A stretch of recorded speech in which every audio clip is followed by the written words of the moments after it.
Siragadikka serial நேயர்கள் அனைவருக்கும் வணக்கம். நம்ம முத்து சவாரி ஏற்றிட்டு ஒருத்தரை கொண்டு போய் ட்ராப் பண்ணுறதுக்காக ஒரு இடத்துல ட்ராப் பண்ணுறாங்க. ட்ராப் பண்ணும்போது அந்த டைமில் ஒரு காரில் அவரோட பேக்கை மறந்து வச்சுட்டு இறங்கி போயிடுறாங்க. உள்ளே போயிட்டு பார்த்தா நம்ம முத்து கூட்டிகிட்டு வந்த கஸ்டமருக்காக ஒரு வட்டி விட்டுறவங்க வெயிட் பண்ணிக்கிட்டு இருக்காங்க. யாருன்னு சொல்லிட்டு பார்த்தா நம்ம சிட்டி கந்து வட்டி காசு வசூல் பண்ணுறதுக்காக நம்ம சத்யா கூட இன்னும் 2 ரவுடிங்களோட போய் அங்கே கந்து வட்டி வசூல் பண்ணுறதுக்காக நின்றுட்டுருக்காங்க. டேய், நான் எனக்கு கொடுக்க வேண்டிய பணத்தை நீ இப்போ கொடுத்த அப்படின்னா தான் உன்னை சும்மா விடுவோம். நீ இஷ்டப்படுறப்ப காசு கேட்டால் நாங்கள் கொடுத்தோம்ல, நீ வட்டியை ஒழுங்காக கட்ட வேண்டாமா அப்படிங்கிற மாதிரி நம்ம சிட்டியை அவங்கள பிளாக்மெயில் பண்ண அந்த டைமில் வந்த நம்ம முத்து அதை எல்லாத்தையும் வீடியோ போட்டு வச்சு ரெக்கார்ட் பண்ணுறாரு.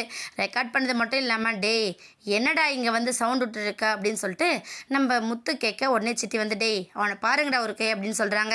சிட்டியோட ஆட்களும் நம்ம முத்து அடிக்க போக உடனே முத்து அவங்களை அடித்து தள்ளிட்டு டேய் கண்ணா இங்கே பாரு என் கையில் என்ன இருக்குன்னு, நீ பேசின எல்லாமே இப்போ வீடியோவை ரெக்கார்ட் ஆகிருக்கு, இதை மட்டும் சோஷியல் மீடியாவில் போட்டோம் அப்படின்னா உன்னோட நிலைமை என்ன ஆகும்னு தெரியல அப்படின்னு சொல்லிட்டு நம்ம முத்து சொல்லிட்டு என்ன பண்ணுறாங்கன்னா அவர்கிட்ட கொண்டு போய் பேக்கை கொடுக்குறாங்க.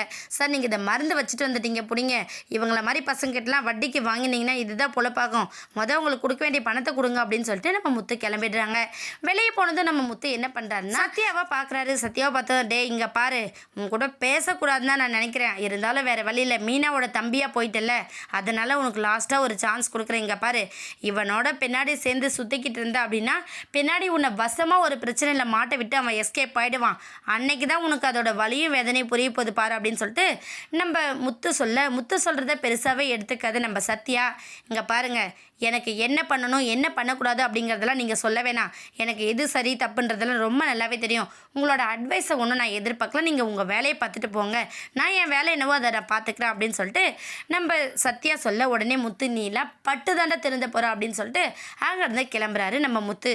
கூடிய சத்யாவோட நடவடிக்கை சுத்தமாக சரியில்லை அப்படிங்கிறத நம்ம மீனாவுக்கு தெரியப்படுத்த போகிறாரு. கூடிய சீக்கிரம் சத்யாவோட நடவடிக்கை எதுவும் சரியில்லை அப்படிங்கிறத மீனாவுக்கு சொல்லி புரிய வைக்க போகிறாரு நம்ம முத்து.